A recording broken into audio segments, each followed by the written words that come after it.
Friendo, Steve here. And Larson. And welcome back to Going In Raw, the only pro wrestling podcast you need to be listening to right here at youtube.com/Steve Larson. Available wherever podcasts can be found. And, of course, taped live at Twitch, twitch.tv/Steve Larson. In today's episode, we're going to talk about Triple H's the very first WWE Raw. Monday Night Raw in the Triple H era. What we saw that we liked, what we didn't like, what still needs improvement, and what they nailed. I thought there's a lot to talk about with that. And we're talking a little bit about Vince McMahon and his ever-expanding woes, apparently, is now at the federal level. So we'll see about that. Talk about that in a second. I want to give a quick reminder. If you want a free and easy way to help support us here at Going In Raw, hop on your podcast app. Even if you watch us on YouTube, hop on a podcast app, head over to Going In Raw, hit the subscribe button, leave us a rating, review, or a comment. It really helps grow Going In Raw. So, yeah, if you're watching us on YouTube, hit that like button. If you don't like what you see here, you can always take it away. And then the subscribe button and the little notify bell so you always get new stuff. Also, I'll talk about this very, very briefly. We've been offered the opportunity to purchase a wrestling promotion. Yeah. I know, Larson, I can already see even more gray hair on that head of yours because of this. You know, whenever there's a major decision to be made, yeah, right. I'm not impulsive. I'm probably way too analytical, and I let that decision just weigh me down. Was that a pun for last night's Raw? Impulsive? Not intentionally, no, but sure. But and I feel the weight of that decision because it's a major decision for one to make. Yeah, oh, absolutely, yeah. So, you're not like me. I just like to dive into stuff. But if you want the anxious full mess until we figure this all out. If you want the full story of the ongoing saga of Larson and I being offered a pro wrestling promotion, go to Friendo Club TV on YouTube and check out our latest video over there. And it's got the whole thing was documented. I didn't know I'd be vlogging. I thought I would just be vlogging us having a good old time at the Graps. But no, that turned serious quickly. So yeah, that's going to be interesting. So yeah, there's all that. Yeah. But let's go ahead. Let's get into this, Steve, and dive into this, man, because this is a serious situation. You got that right. You got that right. So yesterday we talked about this on our late Monday show. WWE released an SEC filing, through which the company had determined, or which it stated the company had determined that Vince agreed to make payments from 2006 to 2022 in the amount of $14.6 million that weren't included in WWE's consolidated financial statement, which should have been, quote, recorded as expenses in the quarters in which those agreements were made. The filing noted that, quote, all payments underlying the unrecorded expenses were or will be paid by Vince McMahon personally, and added that the company has also received and may receive in the future regulatory, investigative, and enforcement inquiries, subpoenas, or demands arising from, related to, or in connection with these matters. And at the time, yesterday, we talked about this. We were like, this could be bad for Vince. So shortly after that filing was released, later in the afternoon, Monday, Wall Street Journal issued a follow-up report stating that, quote, Securities and Exchange Commission, mentioned the SEC yesterday, and federal prosecutors have launched inquiries into payments made by Mr. McMahon to settle allegations of sexual misconduct, and that these investigations by the SEC and federal prosecutors hastened Vince's retirement. Mm-hmm. Yeah. So I'll be honest with you, man. I don't know. So I'm looking. It's funny because I just Googled because I'm a big old nerd. Hush payment, public company, federal crime, and the biggest thing that comes up here is probably the most prominent version of this, and it's when Trump was paying out a bunch of hush money to people, and it's one of those things where people were saying, yeah, this is probably an actual crime. But, because of who he was, he got away with it. Well, I think in that scenario, he was using campaign money to make those payments. I mean, let's see here. That's what I thought I heard. So yeah, that's the federal. Yeah, okay, that's the campaign stuff. Let me go ahead and add SEC to this because I wonder if I could see some possible similarities there. Let's see here. Oh, here we go. SEC charges the Kraft Heinz Company and two former. Okay, so I don't know. So I don't think this is going to land him in prison or anything like that. He's probably just going to have to pay a bunch of fines or something. That's probably, honestly, that's probably, you know, I mean, like when they initially released this filing and it had the bit about Vince either having paid or will pay. I mean, the way it was worded initially, it seemed like it could be interpreted as potentially he used company money to pay, to make these payments. Of course, Meltzer reached out, and a WB source told him, no, that wasn't the case. Vince he used his own money for that. You know, if it was a situation where he used company funds to pay, to make these payments, yeah, that's an issue. That's a serious issue. Mm-hmm. And is that the case still? I don't know. It remains to be seen. I'm sure we'll get some more information about this at some juncture, though. Yeah. To be continued. To be continued, indeed. When neither of us are financial experts. Yeah. Apparently, I'm not an English expert either, nor are we legal minds. So, I'm just sitting there. I didn't even do this before the show. I didn't even Google this before the show. I'm Googling this shit during the show.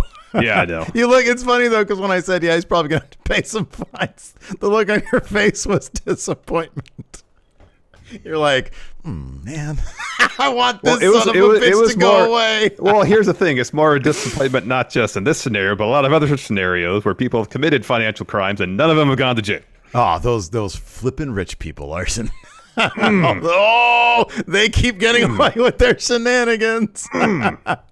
Oh, man. Anyways, so yeah, like you said, though, you know, we don't know what's going on. Maybe he'll go away for the rest of his life. Maybe the SEC will find that he murdered people.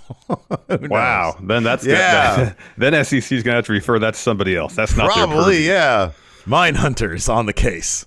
Anyways, let's talk about something we do know what we can talk about, and that's wrestling. So there were some notable differences in last night's WWE Raw. There was this really awesome, and I might use it for the thumbnail. I don't know. The picture of Triple H at MSG. Wasn't that great? That was awesome, man. And yeah, I don't know, man. So I did. So here's my half empty, half full thing, right? So me and the Enforcer did a watch along over at the MF Steve here channel, right? I'm like, I know these things always do well, so let's go ahead and do it. So one thing I can totally confirm is that our Monday night reviews, they're not coming back. Yeah. like just on my side, and I know you would probably shut it down immediately, but I was like, let's just see how I feel.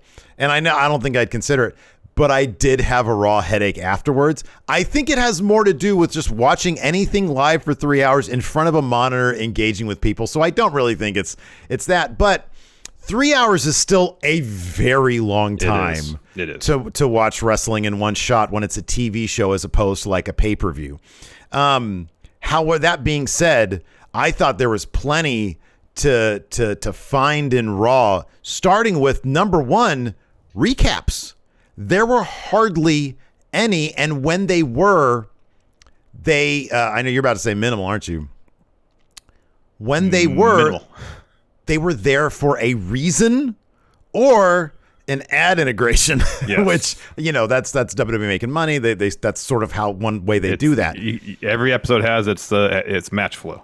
But that's just what it is. Yeah, it was 41 minutes before we got. No, I think I don't even remember what it was now. I remember we kept on counting everything. The one with it was the Ray. It was the Ray 20th anniversary and video that package. Was that was a video package. That wasn't even like a recap. One of the funniest things about watching the experience live was missing certain things and then not seeing what the hell just happened. There was at least one match finish, and I forget which one it was, that I'm going to have to read your notes on because I didn't bother to go back and watch it again. But I missed the finish. I was like, what was that? No replay. They just moved right along. And I love That's interesting because there was a couple instances, including the opening segment with Miz and Logan Paul, that as soon as it ended, they went to replay. Like they replayed a few things. I did feel like in lieu of recaps, there were a couple times where they did like immediate replays.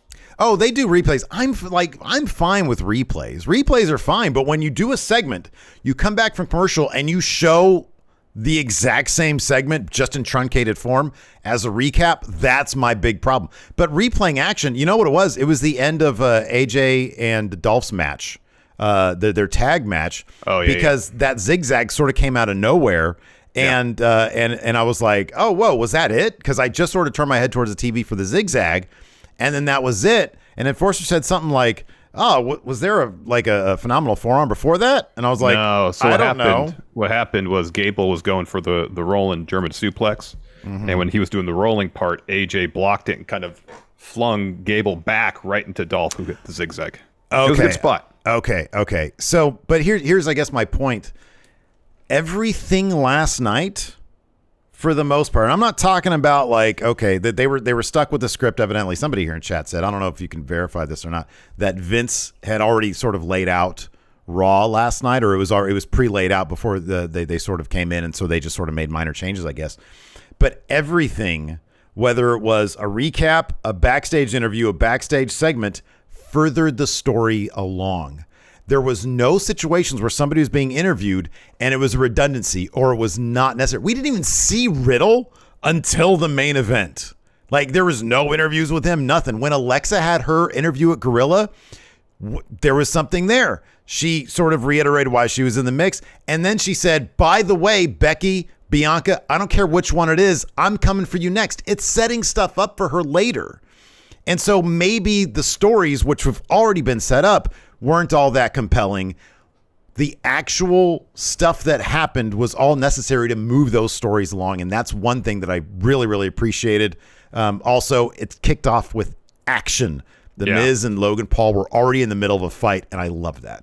I did appreciate that they didn't seem to shortchange any matches just to get more recaps or talking bits in. Like, pretty much every match was given time to breathe. I appreciate that.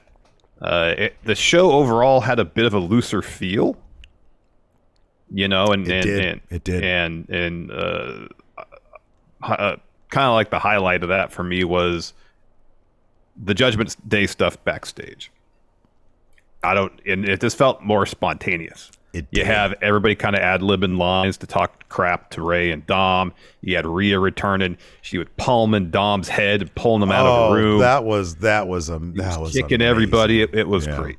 Yeah, they even made a reference to the shared history of Rhea Ripley and Aaliyah, and their love interest, which was awesome. There was a lot. I thought there was a lot in place that I appreciated in terms of looking ahead past SummerSlam, especially because I think that's when you're going to have a bit more of a blank slate, a clean slate. Yeah. They teased certain things that we could be getting after SummerSlam. We know that Drew is going to be taking on Roman at Clash of the Castle, but once again, they gave us a tease of Roman and Seth Rollins. I thought that was pretty darn good. But no, I mean, overall, I think we hit on all the big differences that we noticed. Yeah. There was just a lot less redundancy. And it's funny, dude, like, I know Fightful Select, they've been doing great work over this past week or so since all this stuff's been happening. They have said in multiple reports, now that people are opening up about Vince McMahon, there was a terrific write-up today about being in meetings with Vince and how inappropriate he could be. But like, one of the things that I've noted that I've seen mentioned several times was how he would forget that things have happened, and then he would do them again, meaning matches, like rematches that he didn't realize had already happened. He'd have him do them again. Yeah. And it's like that alone changing, where we're not going to get the redundancies because there's like a 70-something-year-old man, 77-year-old man. Yeah. Yeah. Yep. One thing that still needs to be worked on, though, is these darn talk shows they keep doing. Impulsive TV. I didn't think it was terribly good, but I don't really like wrestling talk shows by and large. A few exceptions, but by and large, seemingly any talk show with the Miz is involved, I could care less about, whether he's the guest or the star. That's a wonky. I agree. I don't disagree. I think there's one person who should have a talk show. It's Kevin Owens. Yep. But he should also be a main eventer. Well, I would say Bailey. I'd be cool if Bailey had one too. Bailey's awesome. I agree with that.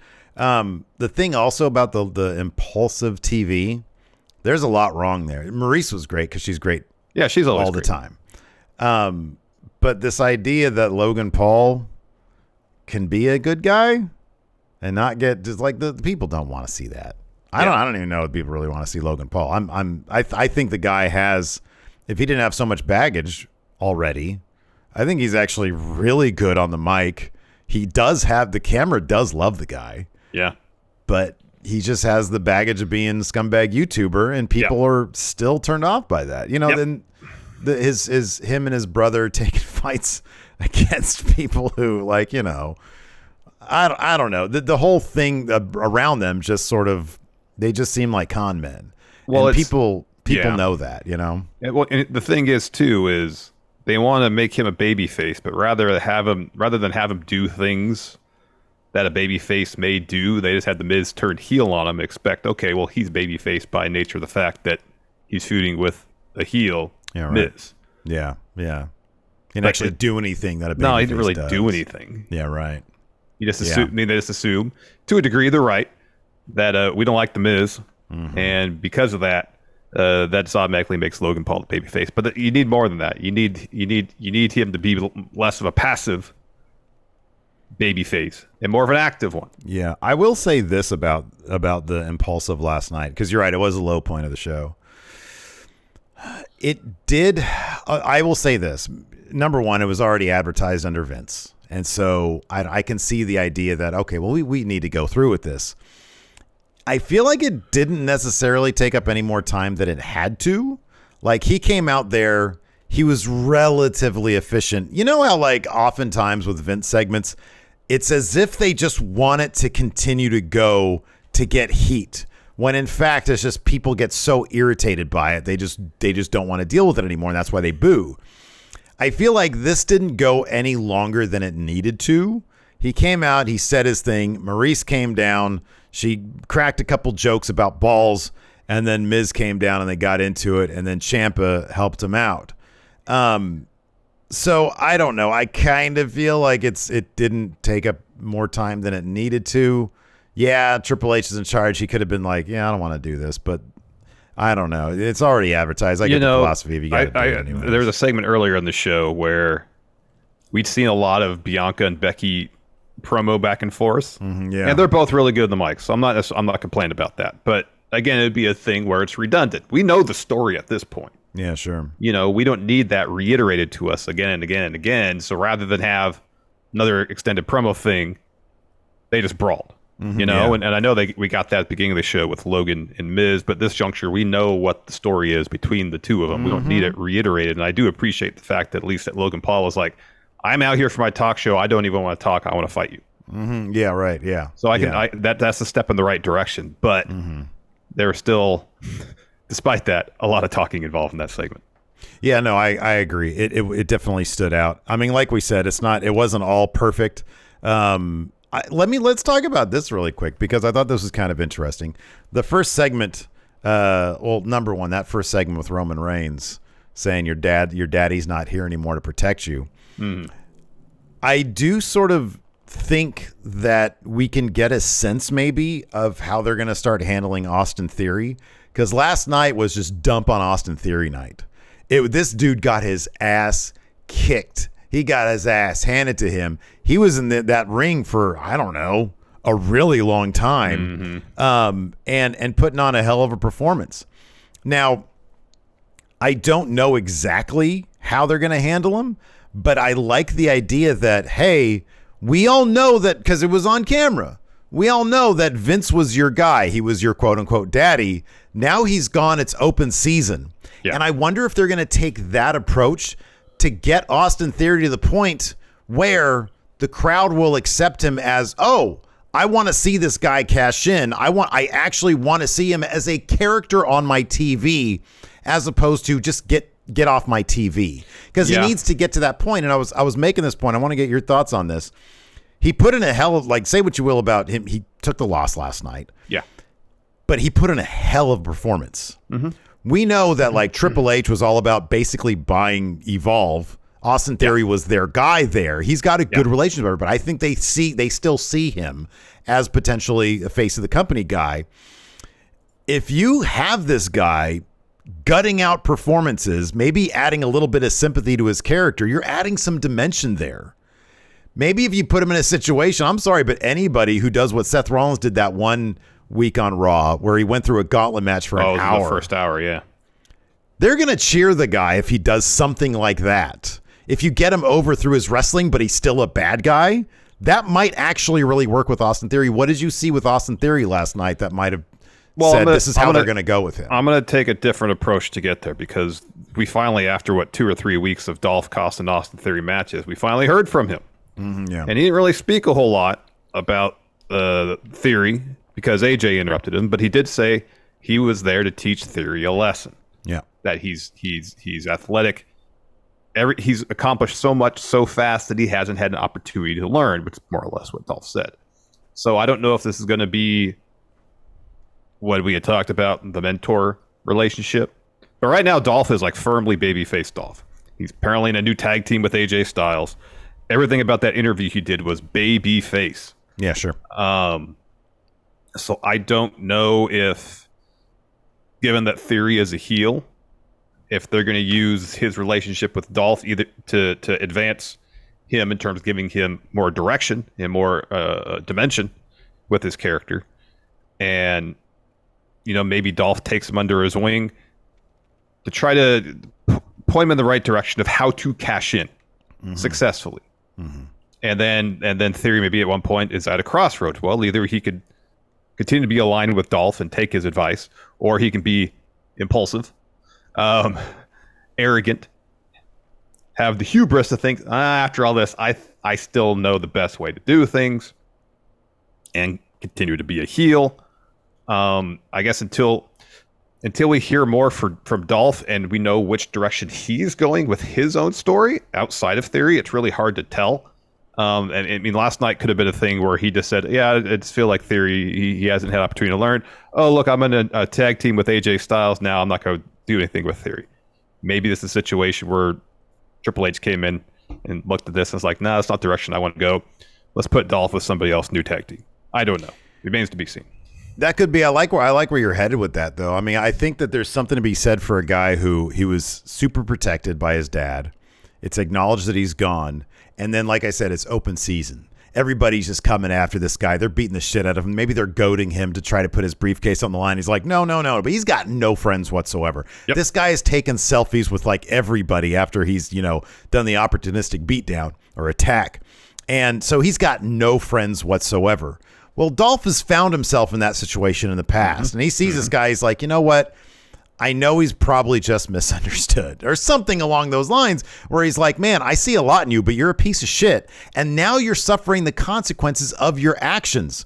And Theory can try to be hard-headed. Like you said, I don't need your help. But he keeps on getting worked and worked and worked. He tries and gets maybe humiliated at SummerSlam when he tries to cash in. It doesn't necessarily fail the cash in, but he doesn't he doesn't actually cash in. It's like when Braun tried to cash in at SummerSlam, it just got utterly humiliated. Yes. Right, exactly. And so he's like, well, goddamn, like he basically reaches a sort of rock bottom.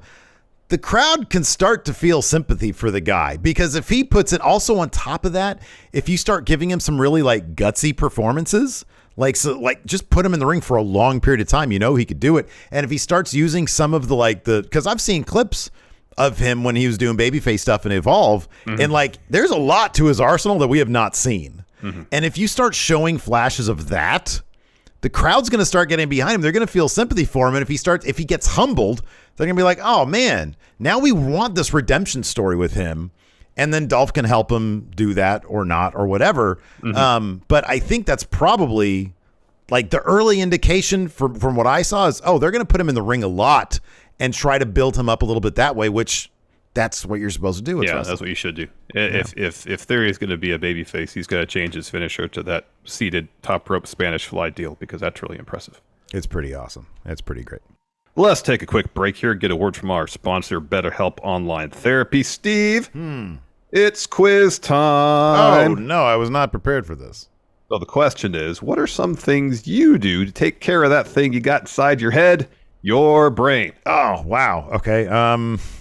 I wear a hat. I watch Jeopardy from time to time. Maybe Wheel of Fortune. I don't know. I don't know. No. Well, Steve, Nothing. How we care for our brains can affect how we experience life. So it's important to take the time and care necessary to keep your brain and your mind healthy. I mean, there are tons of ways you can support your brain health. You could learn a new language. You could take a power nap. Oh, that's the one. Power nap. I do that a lot. I win this quiz. Well, I can confirm you take a lot of naps. Or you could try BetterHelp Online Therapy. You know, there was a period in my life where I was dealing with severe anxiety and I had to look for some help. So I've been through the process to trying to find a therapist, and I know how difficult it can be to find the right person to talk to. But BetterHelp Online Therapy makes that process much more convenient by offering video, phone, and even live chat therapy sessions. BetterHelp can get you matched up with a therapist in less than 48 hours, and it's much more affordable than in-person therapy.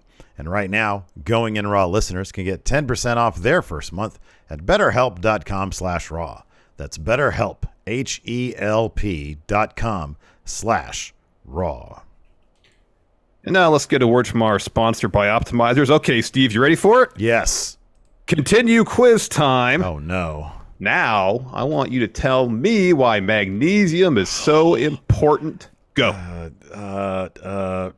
Because you can use it for, you could, instead of jelly, for a peanut butter and jelly sandwich. What? I don't know. I don't know. Forget that I just said that. I don't know. All right. Well, here's something you should know, Steve. 75% of us don't get enough magnesium, even though it's involved in like 80% of our body's metabolic reactions. Wow. And I know it's a lot. And when you don't get enough magnesium, you can suffer from poor sleep or low energy or higher stress levels. I'll be honest with you, man. Poor sleep, low energy, and higher stress levels. Yeah. When I think of Larson, I think about all three of those things. It sounds like you. Well, that's true. I did suffer from poor sleep and low energy and high stress, but I've been taken by Optimizer's magnesium breakthrough, and I've noticed that my sleep has been better. My stress levels have gone down while my energy gone up. Even if you tried magnesium breakthrough before, you should try this new formula because it now includes cofactors like B6 and manganese to help with magnesium absorption. That means it's more effective. All you gotta do is take 2 capsules before bed, and you'll be astonished how much better you sleep and how your mood and energy levels are improved the following day. For an exclusive offer for Going In Raw listeners, go to magbreakthrough.com/raw and use code RAW during checkout to save 10% and get free shipping. Again, go to magbreakthrough.com/raw and use code RAW during checkout to save 10% and get free shipping. And before we get back to the show, let's get a word in from our sponsor, Liquid IV. So I know we've talked about it here on the show a little bit. Larson, you and I like to get together every week to play basketball, but we've come to the realization that it's super easy to get dehydrated, especially during these hot, blistering summer months. Yeah, it's been hot, like brutally hot. And really the last thing you want to have happen during the summer, the heat of summer, is dehydration because it could just completely ruin your day. It's happened to me, and I know it's happened to you as well, Steve. Man, with me, when I get dehydrated, I get these really gnarly headaches, and it completely ruins my productivity for the rest of the day. I can't do anything. I got to go lay in my bed and stare at the ceiling. Yeah. My wife actually started using Liquid IV several months ago to keep herself hydrated during her runs, and I started using it during and after our weekly basketball games. And honestly, I've noticed a massive difference. I don't feel like I get as run down while we're playing, and I haven't been as sore afterwards. And now Liquid IV has become part of my routine, not only when we're playing basketball, but anytime I'm out exercising or I know I'm going to be in the sun a lot. We even took some with us on a recent vacation to keep us hydrated while we were lounging by the pool. Yeah, man. And Liquid IV is super easy to use, too. You just put 1 stick of Liquid IV in 16 ounces of water, and I'm good to go. Liquid IV hydrates you 2 times faster and more efficiently than water alone, and you got your choice of 10 refreshing flavors like Concord Grape, Lemon Lime, Pina Colada, Steve's favorite, Tropical Punch.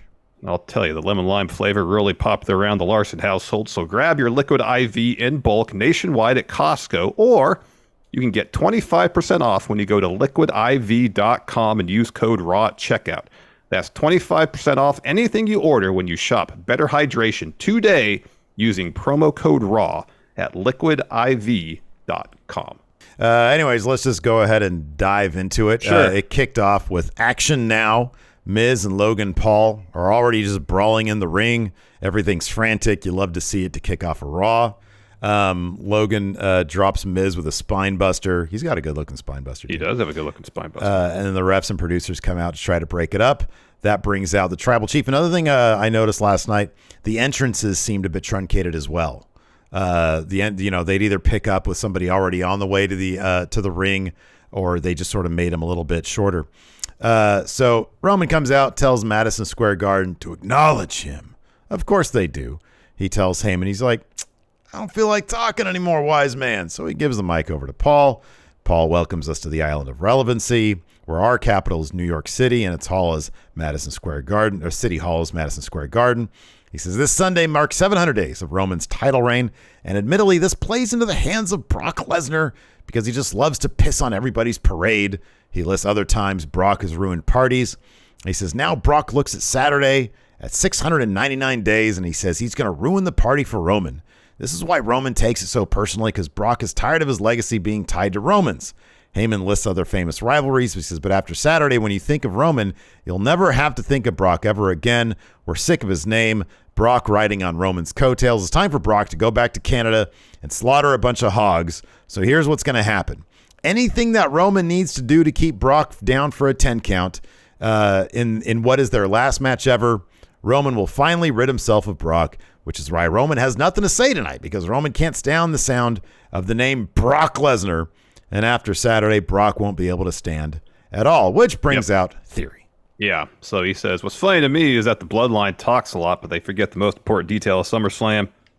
Theory. He says, not only am I going to win back the U.S. title, I'm also going to walk to the ring like I am now, cash in my Money in the Bank contract. It doesn't matter if it's against Brock or Roman, because I'm going to be the new champ. And then Roman takes the mic. And because Theory stops like right at the foot of the ramp. Mm-hmm. And Roman says, oh, you're just going to stop right there? You're going to come into my arena? If you're going to come into my arena, at least come into my ring and acknowledge your tribal chief. So then Theory just kind of, all right, he gets in the ring. And Roman says, oh, I can tell you're nervous. He says, New York, take it easy on him. I get it. And he says to Heyman, we like this guy, right? and Heyman just goes, he's all right. He's all right. And Roman says, I appreciate what you're trying to do, but you have no clue what you're doing with that briefcase.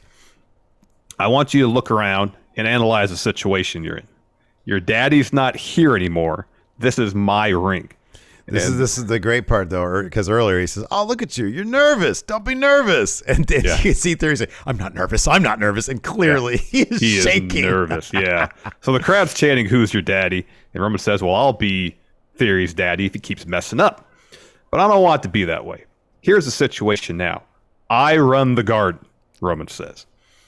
And so Bloodline, they take their leave, and as they do so, Jimmy just smacks Theory on the back of his neck. Oh, that was that number one. Let's pause. The Who's Your Daddy line is the line of the year. Yeah. It really is. Because earlier, Paul Heyman noted that they were having audio issues with the mic, and he said something about New Jersey. He says, you're going to be the next one out the door. So clearly they had no problem referencing the Vince situation, but the Who's Your Dad, the Your Daddy's not here anymore. What a signifying moment under the Triple H reign. I mean, that line said so much about everything. Yep. So Jay smacks Theory the back of the neck as they're leaving the ring. So Theory then hits him in his back with the briefcase. And Jay just basically no-sells it. Yeah. He shakes it off real quick. So the Roman gets back of the ring. He cools down Jay. Mm-hmm. And Theory's telling Jay, hey, step up. Mm-hmm. Come on. And then Roman's like, nah. And then he and the Bloodline leave. Mm-hmm. Yeah. So after that, we come back from commercial. No recap. It's just we've got the ring, and the ring announcer announces the youngest ever Mr. Money in the Bank, and I think the youngest ever U.S. champion, Theory. And so it's Theory again. He says, I'm sure everybody enjoyed what Roman just did. Then he's interrupted by Drew McIntyre. He comes to the ring. They're having a match, and it just feels like, Drew comes out, big old smile on his face. It's open season on Theory. Oh, and here's the thing. No promo from Drew. Right. Yeah. He just walks out, puts his sword down, gets to the ring, bell rings. Yeah, exactly. So we have a match. Drew dominates this earlier, hits a future shot, calls for a Claymore, but Theory rolls out of the ring. Back from commercial, Theory gets some of his shit in, looks for a count out, but Drew's able to break the 10 count. Drew blocks a suplex, but hits one of his own. They trade some strikes. Drew hits a spine buster, gets 2 with that. Drew calls for a Claymore. Brawling brutes hit the ring to attack Drew. Ref calls for the DQ. Theory joins in on the beatdown, and then Bobby Lashley, his opponent at SummerSlam, comes down to make the save. We come back from commercial. We have ourselves a tag match. Yep. Drew McIntyre and Bobby Lashley versus Theory and Sheamus. Yeah, so early on, Sheamus has the advantage on Drew McIntyre, and then he goes to his corner to tag in Theory, and then pulls his hand back. He does that several times. He's just teasing Theory. Like, even the other heels don't like Theory. No one likes Theory. Oh, no, it's exactly right. He's made so many enemies, even the bad. And that's such an important point to make, though, because one of the more asinine aspects, conventions of especially Vince McMahon wrestling, is if you're a bad guy, you got to be on the same page with all the other bad guys. Yeah, you pal around with the other bad guys. But that's not how life would work. Nope. If I'm a dick and you're a dick, but I've been a dick to you in the past, guess what? We're not going to like each other. Exactly. Just because we're both assholes, that doesn't mean we're going to like each other. Doesn't mean that we're going to be unified by the fact that we're assholes. And Sheamus was laughing when Drew was hitting those chops on Theory. He hit that nasty, and it showed Sheamus. He was cracking up. Yeah, it was loved great. It. Yeah. Eventually, Lashley tags in. Sheamus low bridges Drew out of the ring. Lashley hits Theory with a spine buster. Sheamus breaks that up with like a top rope knee, which sounded stiff. Sounded very stiff. So Drew comes in. He clotheslines himself and Sheamus to the floor. On the floor, Sheamus hits Drew with air raid crash. Theory is in the ring. He's calling for a town down on Lashley. Dolph shows up ringside on his phone. Theory notices him, starts talking trash, saying, "What are you doing here? What are you doing here?" And so that gives Lashley an opportunity to get off Theory's shoulders, lock on the Hurt Lock. Theory pretty much taps instantly. So then he walks up to the ramp after the match. He's holding the briefcase. He turns around, super kicks from the Usos. Roman walks out, picks up he gets the briefcase, and then he places it on Theory's chest and tells him, if you plan on cashing in on Saturday, make sure you bring this. Open season on Theory now that Daddy's gone. Yep. Interesting to see if that'll continue. After that, we had a really well put together Rey Mysterio video package. Was this the one that featured Metallica? It was like, they sampled Metallica for another song, but then they put in a little bit of Sad But True in there too. Yeah. Obviously a Triple H production here. Probably worked on this on he's working on an iMovie over the weekend or something. Yeah, iMovie, exactly. Look, I did some sampling here in GarageBand. So it says shows earlier today. Car pulls up into the arena.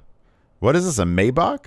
That's what it said on the front. Yeah, it's a nice car. It was a nice looking SUV. I didn't know what it was, but it was great. It was funny because Ray gets out. He was driving, and then before you realize the rest of the Familia's in there, Ray gets out. Tom gets out the back seat, and Enforcer was like, "What is Ray's Uber?" So then the rest of the family gets out, though. It's like, okay, the wife's in the passenger seat. Angie and Ali are there as well. After that, we had another one of those Edge video packages. I'm coming too. Yeah, I'm guessing SummerSlam. He's going to get involved in this Judgment Day Mysterios thing, probably. I think you're probably right about that. This video package did feature, and I think the earlier ones had a Ray's mask as well. It did. I think this might be the first one that had Seth in it, though. I think you're right about that. Yeah. I think. Anyways, Dolph's backstage. He walks up to Kevin Patrick. Interview time. So he's asked, "Hey, what's your deal with Theory?" He says, "I think Theory needs to be taught a lesson." So he's accomplished so much so quickly, but he hasn't learned. He said he's athletic, he's handsome, he could do it all. So AJ Styles walks up. And he's about to talk to Dolph. He's interrupted by Alpha Academy. Gable says Dolph and AJ are jealous because Theory's already surpassed their careers. And he says, "Jealousy is an ugly disease, but I've got the cure, and that's beating the jealousy out of you in a match." And AJ is like, "Are you challenging us to a tag match?" And Gable's like, "Yeah. Well, I said." And AJ in the said, Garden, Madison Square. "You're on." Yeah. After that, we had the Rey Mysterio 20th anniversary celebration. The whole time this is going down, I was totally convinced Dom was going to turn on Rey. Yeah. Because the entire family was backstage watching the way normal people watch a TV. They weren't doing the weird side thing. Yeah, none of that stuff. Not like that. So Ray's gear was amazing. Oh, wasn't it beautiful? It was like It a really nice, was. sort of desaturated but still very vibrant purple. And then gold and nice. silver. Yeah, it was beautiful. It was really well done. Really well put together. So Ray takes the mic. He says, 20 years is special. Gives us a little backstory. He says, "I was 14 when I had my first match, and I never imagined I'd perform in a WWE ring, travel the world, make money, and create legendary rivalries for the fans to enjoy. He says, the truth is guys my size weren't in the business back then. These days, they're all over AEW. He says, but he was able to break that stereotype. He broke the blueprint of what a superstar should look like now. He says, now as a smaller guy and as a proud Latino, I became world champion at WrestleMania 22, and I made a lot of friends along the way. Friends I want to thank for paving the road for me. Dean Malenko, Conan, Batista, Kurt Angle, Edge, and he can never forget the late, great Eddie Guerrero. He's like, my own son. It's his dad. And he says, I love Eddie, and I miss him every day. I wouldn't be there without him. The truth is I stand before the fans humbled and appreciative of all the love and support. He says, to be able to live all this with my family, it means so much more. He thanks his family, tells Dom for some reason he's proud of him, proud of the man he's become. No, one day he's going to represent the Mysterio legacy to the fullest. He said that with a straight face, which is weird. He thanks the fans for accepting him and for 20 of the dopest, most awesome years, his words. And he believes he saved the best for last. He wants to thank all the fans here tonight. Could have been any place in the world, but I'm in Madison Square Garden celebrating 20 years. Thanks the fans. Then as he finishes up, Finn shows up in the crowd, stalking. Priest also through the crowd, stalking. They surround the ring. We go to commercial. We go to commercial on a cliffhanger. What's going to happen next? You got to sit through these commercials to find out. Why is the sun blasting you right now? Because the sky Boy, that came peeking out, huh? You got that right. Or actually got cloudier. It's weird. Yeah. The cloudier it is, the more bright it is on my face. Anyways, oh, man, you're like so we come back from movie, dude. We come back from a commercial. Instead of Damian Priest talking, we just get match. Mysterios versus Judgment. Match is already happening. Yeah. Yeah, it's great. So the finish of this saw Ray run into a super kick from Priest. Priest covers. Ray kicks out. Priest is looking for a Razor's Edge. Ray reverses that into a Hurricane Rana, sends Priest to the ropes. He's looking for a 619. And while he's running back to rebound off the ropes, Finn tags himself in, gets in the ring, huge clothesline, follows with shotgun drop kick, coup de grace. Dom breaks up that pin. Finn throws Dom out of the ring. Priest grabs a chair and puts it in his corner. So then he goes around the opposite side of the ring to distract the ref. So Finn picks up the chair, throws it at Ray, and takes a back bump. He's trying to do the Eddie. Mm-hmm. Well, the problem is Priest distracted the ref too much, and then Dom gets over there to distract the ref some more. So then Finn gets frustrated, drops the chair. Ray picks it up, hits Finn in the gut with it, throws it to him, and then he bumps. He does the Eddie. So then the ref turns around, and there's some like Finn's like, no, I didn't do it. He drops the chair. Mm-hmm. All that allows Ray and Dom to send Finn and Priest into the ropes. They hit double 619s, and then Ray follows the frog splash on Finn to get the win. So I do have to say, when we were watching this, I was like, boy, Judgment Day still come off like a bunch of idiots. But maybe the person to get them out of that. They got the heat back at the end, though. They got there. Exactly, yeah. So after that, we had WWE at the ESPYs video package. Of course, Cody Rhodes, golly, visionary, honestly, revolutionary. Well, that's Seth Rollins. But, the great Cody Rhodes winning that ESPY. Oh, man, moment of the year. After that, we had the Rey Mysterio celebration after party. Ray and Dom walk in. Ray takes a shot at tequila. Aaliyah brings him a present, and it's his Halloween Havoc 97 gear, the Phantom stuff. Yeah, that was cool. So then Rhea Ripley walks in wearing a I'm Your Poppy shirt, which is immediately great to see Rhea. Great to see her in that shirt. Aaliyah steps up to her. Now, of course, Aaliyah in kayfabe was with Buddy Murphy, now Buddy Matthews. Apparently, Rhea Ripley currently is dating Buddy Matthews, and he even referenced it on Twitter. I forget what he said, but it was something funny. So anyway, Aaliyah steps up to her, tells her to get out of here, and Rhea says something like, you don't have any of your buddies around to help you. And then Rhea pie faces her, grabs Dom by the head, just puts her palm on his dome and yanks him out of their locker room, and he can't do shit about it. Yeah. So Ray follows. Finn and Priest are out there. They attack him, and then Priest powerbombs Ray through the table.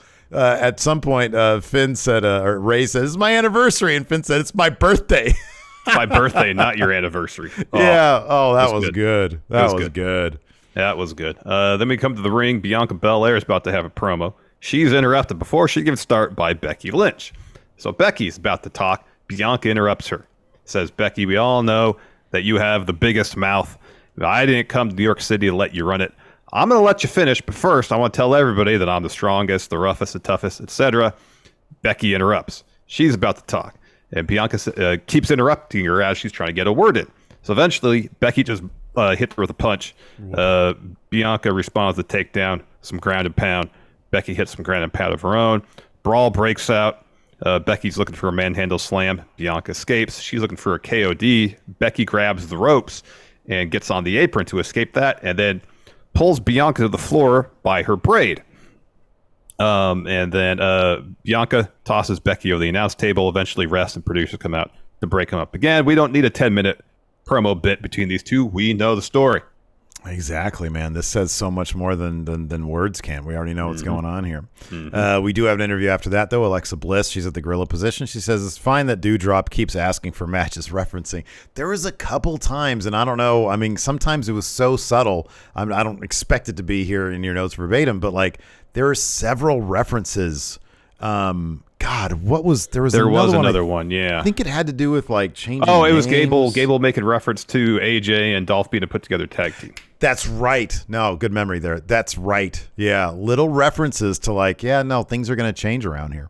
So, anyways, Alexa says it's fine that Doudrop keeps asking for matches, but she doesn't get Doudrop and Nikki's dynamic.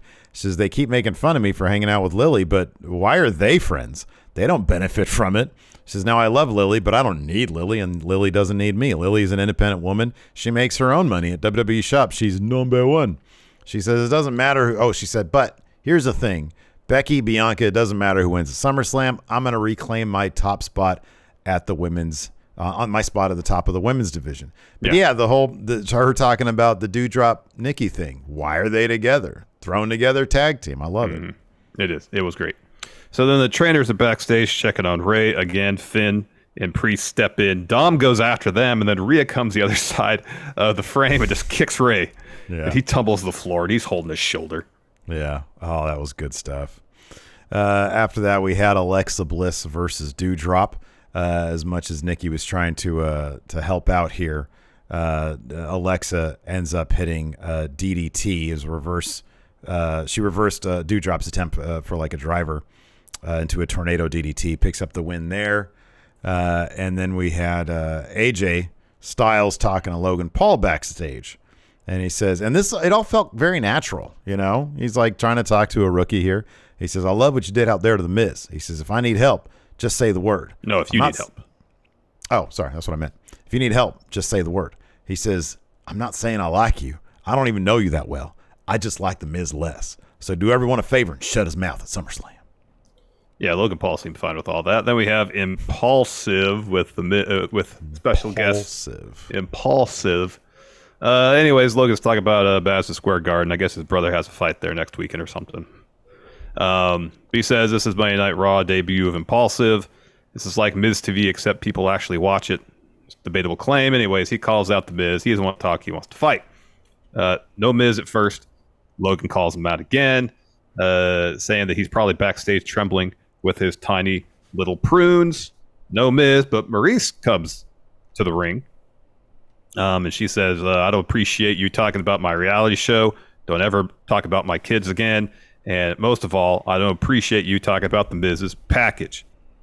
And she tells Logan that, did you know the average ball size between 1.8, 2 inches? I believe that's what she said. And Logan just says, who measures their testicles? The Miz comes out and says, I do. Yeah. And so does every single man in this arena. This isn't about that. This is about our match at SummerSlam. I gave you everything.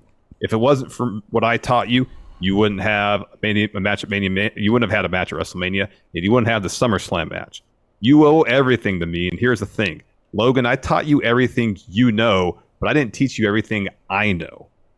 So at SummerSlam, you're not getting reality show Miz. You're getting big moment Miz, the Miz that beat Cena in the main event of WrestleMania. Logan tells Miz to shut up. He says, I called you out to throw down, and all you want to do is talk. He says, I knew you had tiny, it's going to say balls. Then Maurice slaps the mic away so he can't talk. And Logan says, oh, congratulations, Maurice. You have larger balls than your husband. So then Ciampa attacks Logan from behind. Logan gets some stuff in. Eventually, though, he eats a skull-crushing finale from The Miz. You want to do a little bit of role play here? You be Ciampa, I be Triple H. All right. Walking into Raw. I'm Ciampa. Okay. You're Ciampa. Yeah. All right. Hey, Tom. Hey, listen, man. You ready for tonight? It's a new era. The game is in charge. Yeah, that sounds good, H. Yeah. All right. So Terrible Ciampa. here's the run. That was pretty good. Here's the rundown. You're gonna attack Logan Paul on behalf of the Miz. You're both gonna beat him down. Is that it? Yeah, that's pretty much it. Look, man, there's only so much I can do. Right now, you're sort of stuck in this position. I think it maybe around like I don't know, like WrestleMania or so. Maybe I can get you out of it. How does that sound? As long as there's light at the end of Tunnel Hunter. Well, I meant WrestleMania. I'm joking with you. It's gonna be after SummerSlam. You're gonna turn on the Miz, give him a low blow, fairy tale ending. High five. High five up top. You're my guy. Yeah, Ciampa, you are my number one guy. You're the best Hunter. Mutant Mayday says Ciampa cut a killer promo in a backstage segment on Twitter. It was Hey, good. Ciampa, listen, more people watch Twitter than they do this show anyways. Go cut a killer promo over there. Yeah, go get yourself over on Twitter, and it'll carry over to Raw. Exactly. I pay attention to social media. Are you on TikTok? You can do that now. So after that, we had a Street Profits Usos non-physicality agreement Jeff Jarrett interview. Ford says tonight we're going to give the Usos a taste of what's going to happen at SummerSlam. Jay says we're going to body you guys like we're going to body you at SummerSlam, like the way we did at Money in the Bank. They start arguing. Jeff Jarrett interrupts, tells them to shut up, slap nuts. If anybody gets out of line tonight, I'm going to remember it at SummerSlam. So tonight, keep the peace. And I'm like, keep the peace? It's a match. Double J, they're in a match. Yeah. Yeah, that was weird. Just don't punch anybody in their surgery. Exactly. So then we had AJ and Dolph taking on Alpha Academy beforehand. We have a Chad Gable promo. He says, because they're booing him, of course. He said, I'm disappointed in you in New York City. You do not boo an Olympian. You do not boo a man with a master's degree, and you certainly don't boo a man who did it with a 4.0 GPA average. He says, you're the ones who decide to live on this putrid, decomposing excuse for an island, not me. An island, in fact, that will end up at the bottom of the ocean after it collapses under the weight of the human garbage that live on it. Wow. And while we're talking about people I despise, let's talk about AJ Styles and Dolph. Just another couple of guys thrown together as a tag team. No rhyme, no reason. He says, they remind me of the Knicks. So step inside and let people look at a real tag team, Alpha Academy. Yep. So this match happens. You had mentioned that you had seen the entire finish here. You sort of mentioned it before. Yeah. Yeah. So Gable tries to hit that rolling German suplex on AJ, who flings him off into a zigzag from Dolph for the win. I mean, Really fun finish. It's a fun finish. I always like AJ Styles as like a singles guy. Oh, the heavens opening up again. Well, no, it's just the way the sun's positioned with the clouds because it's overcast here for some reason. You get meteorology reports. Meteorologist. I need to get a green screen behind me that I can do the weather thing. Over here in Loomis, we've got a high pressure system here, up against a low pressure situation here. A lot of pressure. There's a lot of divergent pressure here. Medium pressure. Barometer is reading 29 something. Barometric pressure. Yeah. Over here, expect light showers and wind. How's the snow? The snow melt? Snow melt, lower than average, but still all right. Yes. Is this going to be habitable in 50 years? Probably not. So I was going to say, like, I always like AJ Styles as a singles guy. What do you think of him and Dolph as a thrown together tag team? They could have some really fun matches together. Yeah, I mean, there'll be some inventive stuff. The finish of this match was pretty clever. That at the same time, like, I don't know, like you should do more with AJ Styles. If there's I'll put it this way, just to give the game the bit of, hey guys, come on, give me the benefit of the doubt. Listen, I'm gonna revitalize the tag team division. If he revitalizes the tag team division, this could be a fun team. But yeah, I know I want AJ Styles to be world champion always because he's great. He's great. Yeah. After that, we just had the main event. It just went from one match to another match. Nothing in between. Just match to match. Nope. Match. Well, his entrances. Next match. Entrances, but yeah, the match. Montez got busted open pretty early on. Roman hits him with an Uranagi, some punches, throws in the corner, bleeding from the nose, base of the nose. Yeah. That Uranagi was nuts too. Yeah, because Tez can still get a lot of air on that. Yeah, he'll land like rough on one of his shoulders. So he's isolated by the bloodline, and for a lot of their attack, they're focusing on the cut. At one point, Dawkins tries to get in the ring. Roman just punches him. That allows Ford to hit Roman with a blockbuster. He gets to tag into Riddle. Jimmy tags in as well. Riddle goes on a run, but he's looking for the draping DDT on Jimmy. Jay saves Jimmy. Then Riddle takes out the Usos with a springboard floating bro to the floor. Roman tags himself in, and after Riddle hits Jimmy with a power slam, Roman hits Riddle with a Superman punch. Ford breaks up that pin. Ford hits a planche on Jay. Jimmy hits Ford with a suicide dive. Dawkins then dumps Jimmy into the timekeeper area, but then Roman rams Dawkins in the ring steps. He gets back in the ring. Riddle hits Reigns with a draping DDT. He's calling for the RK Bro. Roman catches it, chucks Riddle, follows with a spear to get the win, and as the bloodline is leaving, Seth comes down to the ring. He and Roman have a little moment. And then Seth goes to the ring, throws Riddle out of it, throws him into the ring steps. Sorry, hits him with the ring steps, hits him with the stomp on the floor, and then another one on top of the ring steps. Yep. Yeah, I don't know about that go-home math right there for Seth Rollins, but I have a hard time believing Seth's going to lose at SummerSlam. Yeah, that's my feeling as well. We had some more G1 action last night. We did. Evil defeated Kenta, even though apparently Kenta's autobiography came into play in this match. Yeah, I heard that. that promo backstage, that's fantastic. This is not the place to push my book. And then as he's leaving, he bumps into a lady who happens to be carrying his book. He's like, "Oh, is that my book that's going to be on shelves July 26th?" Kenta's great. He is pretty fantastic. Oh, he's so funny. David Finlay picked up the win against Juice Robinson. Apparently, it was a hell of a good match too. Yeah. Lance Archer defeated Tom Lawler, and Chase Owens defeated the Great O'Khan. What a bummer. So Enforcer is currently up in predictions for August for the G1 Special Predictions Month at 28 points, and you and I are tied at 26 points. Yeah, we got another 4 matches tonight. So. Oh, wow. Good stuff. Yeah. Let's go ahead and answer some questions. On the Patreon, patreon.com/Stephen Larson is where you can ask these questions. Also, as part of that, you get our bonus episode. Today, we're doing another double feature episode of Overrun. We're going to take a look at, I don't know, something has to do with Triple H, I'm assuming. Or things that can happen that should happen to SummerSlam. Changes Triple H should make the SummerSlam, something like that. Yeah, we'll do that. That's good. That's really good. And then after that, we'll do Numbers Don't Lie on Double J, Jeff Jarrett. By the way, if you're in the Twitch chat right now, it's 290 of you. Hit that link. Go vote for Jeff Jarrett's numbers. We need all of your votes. Yes, please. First up, David Matushik says, considering that Triple H is now running creative, what McMahonisms do you think he should get rid of? We saw fewer recaps. That's a good thing. Title shots. I'm sorry. Championship contender. Championship opportunities should be. You can call them what you want. Just say what you want to say, and we'll get the point. Cody had said something about he's gonna use the word belt. He says they can find me every time I say the word belt. I don't care. I'm going to say it. Yeah.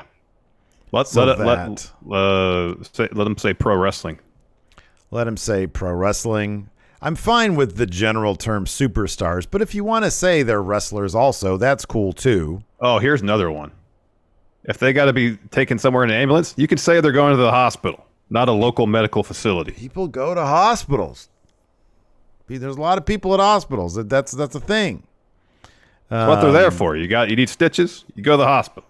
Oh, honestly, you know what? Even above all that, I'll be honest with you. Above all that, get rid of those fucking Velcro strips on the titles. I want the buttons. I want the snappy buttons, man. Yeah. They look so cheap with the Velcro. Well, they sound Velcro. cheap. It's the sound because you can hear it. Yeah, but you could see it too when they're because these days, you know how many people carry them on their. So you can just see the Velcro right there. Yeah, it looks stupid. I know. White Brownie with the odds stacked against Mysterio at SummerSlam. Do you guys think Io will debut there to even the odds, especially considering Ray is Io's favorite wrestler and sure he has history with Rhea? Maybe, but I think it's probably more likely that Edge makes an appearance. You're on this day. Let's see here. Rich says, how soon do you think it'll be before Maine is treated the same way NXT was back when it was good and under his control? I get the feeling that everything that Triple H, everything that's put in front of Triple H these days, he's going to try to put a stamp on it. He's going to try to make it as quality as he can. It's just there are still lingering stories from, the Vince's reign. This is literally his first week. So I'll be honest with you. I think that after SummerSlam, we're going to get a much clearer picture because a lot of the stories are going to be reset at that point. Yep. Mayor of Planet Houston, how long till we see Triple H on screen and for what reason? It'd be interesting if the Raw after SummerSlam, it's short, it's not too on the nose, but pretty much he comes out and says, all right, essentially this is a new era is here in WWE. Just use that verbiage, but something to that effect. Yeah. And in very basic terms, explain what that's going to mean to people, and then move on with the show. Don't be out there for 20 minutes, 3 minutes. Get the crowd fired up like you used to before those NXT takeovers. Yeah, I think that's not a terrible idea. If it's just like he used to do with that. I think it'd be kind of cool if he had sort of like, I don't know, a Tony Khan amount of time on TV when it's like, we all know who's in charge. We all know who's running things. He shows up when it's like, when he would naturally show up. They go backstage and they battle near Gorilla. Maybe he's the guy who stands up. He's got the headset on. And he's like, hey, you guys need to chill out a little bit. People mark out because Triple H shows up. He's like, listen, I talked to Pierce. We both agree. You guys going to blah, blah, blah, blah, Yeah. Just like that. Yeah, just like that. Blah, blah, blah. Let's see here. Blake Whitehouse of WWE gets rid of the scripted promos. Which wrestler would benefit the most? Oh, Judgment Day. Mm-hmm. Their promo stuff is so terrible. And I feel like Finn and even Priest to a degree, and especially Rhea Ripley, they all, I think, probably would benefit from not having those scripted promos. Yeah. Maybe give... Because Judgment Day's motivations are so pedestrian. Oh, yeah, absolutely. They're both pedestrian while being somewhat nebulous. Hey, we stopped listening to the fans, and now we can achieve more. What should their motivation be? Seen it. I don't know. Their motivation just be to beat people up and win titles. That's what their motivation should be. That's cool. Prove you're the best. To prove the best, what do you got to do? You got to win some championships. You're not out there winning titles. What's the point? I'll be honest with you. I feel like they should all take a cue from Party Vampire Damian Priest. That should be their factions gimmick. See, here's the thing too: the more titles you win, the more money you make, the more money to make, the more hot tub parties you could have. Right? Yeah. They look. They're looking for reasons to celebrate, because when you have a reason to celebrate, you hit the hot tub, you get the honeys. And so what better way to sell it? Hey, we got to win tonight. Our team got to win tonight. We got a title tonight. Extra celebration. Yeah. 3 hot tubs instead of 1. 3 hot. Everybody gets a hot tub and go. honeys. Yeah. Well, we get honeys. But what about honey? Do we get honeys? Yes, Damien. We're gonna. There's gonna be honeys there. I just want to make sure we're clear on the honey situation. I mean, like it's like Finn's like, hey, I've got somebody. Rhea's got somebody. It's Buddy. But Priest is like, oh man, all day, all night, one after another. Maybe his character will be Great O'Con's Instagram. Right? Yeah. Exactly. I've got so many STDs. Oh my God, he's got the monkeypox. Oh man. Let's see here. Gregory Fiella says, what do you think the chances are that both Cody and Randy both return to the Royal Rumble? Cody, maybe. We know Randy has some sort of back injury, but we don't know how severe it is, what the nature of it is. So it's hard to make any sort of guess of when he might be back without knowing anything. Yeah, I agree. Luisa Reza, what aspects from the way Austin Theory would you apply to current Theory to make him better / over? So we talked a little bit about Theory, and I think that, the Way's Theory, he was a humble guy. And I think if you add just a dose, because I don't know if like the full-on Dirk Diggler Way version of Austin Theory is going to be the thing, but you sprinkle a little bit in that, a little bit of the dullard in there, a little bit of the Dirk Diggler, and you're good. Because that's what Theory always reminded me of in the Way. He sort of had that Dirk Diggler vibe, Yeah. Well-meaning, he could get his business taken care of, but he's also kind of a little bit of a dullard, Yeah. Sort of an overgrown child. Yeah. Well, I mean, there's still elements of that to a degree, kind of, where maybe he's like, all right, look, I'm main roster. I've grown past developmental and the way. I'm going to be super arrogant because I think that's what I got to be to get by here on main roster. I mean, you can maybe interpret that. I mean, I don't think it really is, but maybe. You could start. Yeah, you can reference that stuff. I think it's fair to say you can reference that. Oh, you definitely could. I mean, in the character how it exists now, you can maybe make a line from one to the other. Yeah. Let's see here.